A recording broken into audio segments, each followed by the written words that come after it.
প্রিয় দর্শক, আজকে একটি বিশেষ বিষয় নিয়ে আপনাদের সামনে আলোচনা করব। আর সেই বিষয়টা হচ্ছে যে গাড়ি কেনার সময় আপনারা কী কী কাগজপত্র দেখবেন। যারা রেগুলার গাড়ি ক্রয় বিক্রয় করেন তারা খুব ভালোভাবে জানেন, কিন্তু যারা গাড়ি ব্যবহারের জন্য নতুন কিনতে চান অথবা গাড়ি চালাচ্ছেন কিছুদিন, তারা অনেকে জানেন না যে গাড়ির সাথে কী কী কাগজপত্র ডকুমেন্ট কেনার সময় দেখা লাগে। আর এই বিষয়টার ব্যাপারে আপনাদের সতর্ক করার জন্য আজকের আমার এই ভিডিও, ছোট্ট ভিডিও। তো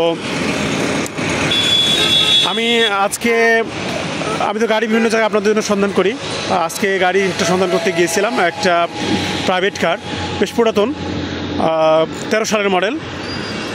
তো বাংলাদেশের প্রেক্ষাপটে 13 সালের মডেল আসলে বেশি দিনের না, কাছাকাছি। তবে গাড়িটা দেখতে গিয়ে গাড়ি যিনি ক্রেতা, তার কাছে আমি কাগজ চাই যে ভাই কী কী কাগজ আছে আমার একটু দেন, আমি একটু দেখি আপনার গাড়িতে কী কাগজ আছে। তো সে আমাকে 3টা কাগজ সর্বসাকল্যে দেখালো। ট্যাক্স টোকেন দেখালো, ফিটনেস পেপার দেখালো, আর অ্যাকনোলেজমেন্ট স্লিপ দেখালো। কিন্তু তার কাছে কোনো ধরনের স্মার্ট কার্ড বা মালিকানা পরিবর্তন করার যে কাগজপত্র কিছুই তার কাছে নেই। তো এটাই হচ্ছে সবচেয়ে আশঙ্কার বিষয়। অর্থাৎ তিনি গাড়ির মালিক, গাড়িটা বিক্রি করতে যাচ্ছেন, কিন্তু গাড়ির সাথে তার কোনো ধরনের ভ্যালিড ডকুমেন্ট তার সাথে নেই। সেই গাড়িটার মালিক যে তিনি, তার কোনো প্রমাণ তার সাথে নেই। আবার তাকে যখন জানানো হলো যে ভাই এগুলো তো আপনার কাছে নেই, এগুলো তো প্রয়োজন, সে নিজে থেকে একটু ভয় পেয়ে গেল। অর্থাৎ আমি যেটা বুঝলাম যে উনি গাড়ি কেনার আগে এগুলো জানেন না। তিনি জাস্ট 3টা কাগজ নিয়ে, এরপরেও একটি হচ্ছে অ্যাকনোলেজমেন্ট স্লিপ। গাড়ির বয়স প্রায় 7 থেকে 8 বছর হয়ে যাচ্ছে। এরপরেও গাড়ির অ্যাকনোলেজমেন্ট স্লিপ নিয়ে ঘুরতেছেন উনি, ওনার কাছে স্মার্ট কার্ড নেই। তো এরকম অবস্থায় গাড়ি কিনলে উনি কী ক্ষতিগ্রস্ত হতে পারেন সেটাও তাকে বললাম। তো আপনাদের সাথে শেয়ার করতেছি। এই ক্ষেত্রে যেটা হবে, আপনি গাড়ির মালিক কখনোই হবেন না। আর মালিকানা পরিবর্তন না হলে আপনি কোনো প্রাইভেট বা ব্যক্তিগত গাড়ি আপনি কখনো চালাতে পারবেন না বৈধভাবে।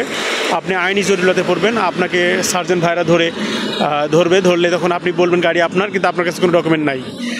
এক্ষেত্রে তারা সরকারি নিয়ম অনুযায়ী, আইন অনুযায়ী তারা আপনার ব্যাপারে ব্যবস্থা গ্রহণ করবে।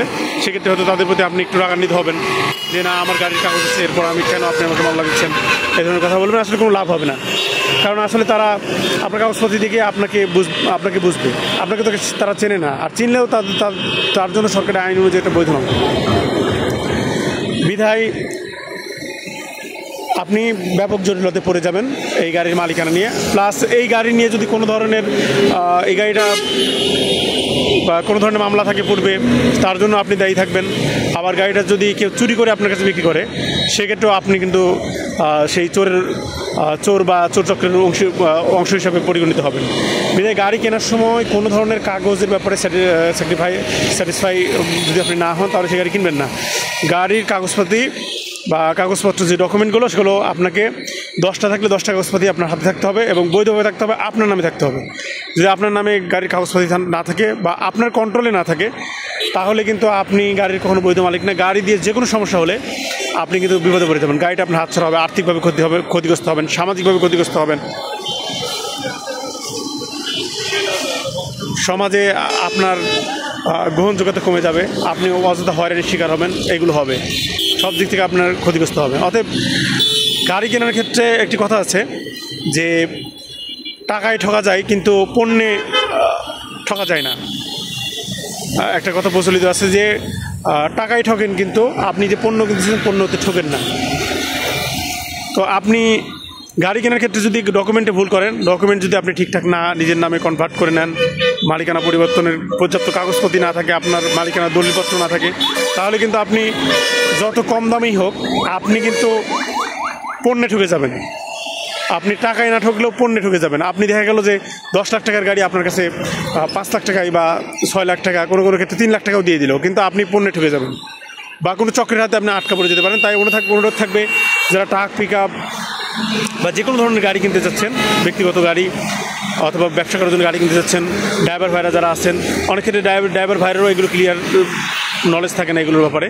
তো আপনারা সবসময় গাড়ির সব কাগজপত্র বুঝে নেবেন। যেমন গাড়ির প্রথমত যার কাছ থেকে কিনছে তার মালিকানার দলিল যদি এটা কোম্পানির নামে গাড়ি হয়, তাহলে তার নামে একটা কোম্পানি থেকে ক্লিয়ারেন্স থাকবে, যেটা কোম্পানি থেকে ক্লিয়ারেন্স দিয়েছে, তার টাকা পরিশোধের ক্লিয়ারেন্স, কিস্তি থাকলে কিস্তি শোধ করার যে ডকুমেন্ট, সেই ডকুমেন্টগুলো থাকবে। এরপরে তার কাছ থেকে একটা কোর্ট অ্যাফিডেভিট থাকবে মালিকানা পরিবর্তনের জন্য রেডি করা, এগুলো তিনি আপনাকে বুঝিয়ে দেবেন। আর সাথে সাথে ফিটনেস পেপার থাকবে, গাড়ির ট্যাক্স টোকেন থাকবে, গাড়ির রেজিস্ট্রেশন পেপার যেটা হলো আপনার ব্লু বুক বলা হয়, স্মার্ট কার্ড থাকবে। যদি ব্যক্তি মালিকানাধীন হন তার ছবি সহ থাকবে।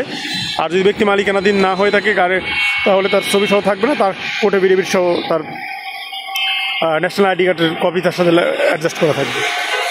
তো সব মিলে আপনি কনফার্ম হলে, এই কাগজগুলো কনফার্ম হলে আপনি তার কাছ থেকে গাড়িটা নিয়ে নেবেন এবং স্বাচ্ছন্দ্যে আপনি ইচ্ছামতো তার কাছ থেকে সময় নিয়ে মালিকানা পরিবর্তন করে নেবেন। তো এই ছিল আজকের সতর্কতামূলক ভিডিও। তো যারা আপনাদের পুরাতন গাড়িগুলো বিক্রি করতে যাচ্ছেন, বৈধ কাগজপত্র আছে, তারা কিন্তু দ্য ফেথ টিভি বাংলার সাথে যোগাযোগ করতে পারেন। আপনাদের পুরাতন গাড়িগুলো বৈধ কাগজপত্র সহ আমরা কিন্তু সংগ্রহ করছি, আপনারা আমাদের সাথে যোগাযোগ করতে পারেন।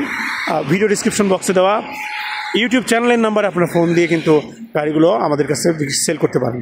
আর যারা কিনতে যাচ্ছেন তারাও কিন্তু আমাদের সাথে যোগাযোগ করতে পারেন। আমাদের হাতে গাড়ি সবসময় কিছু থাকে, আপনারা যোগাযোগ করলে আমরা গাড়িগুলো যদি আপনার পছন্দের সাথে মেলে তাহলে আপনাকে দিতে সক্ষম হব। তো ভালো থাকুন, সুস্থ থাকুন, নিরাপদে থাকুন। আসসালামু আলাইকুম ওয়া রাহমাতুল্লাহ।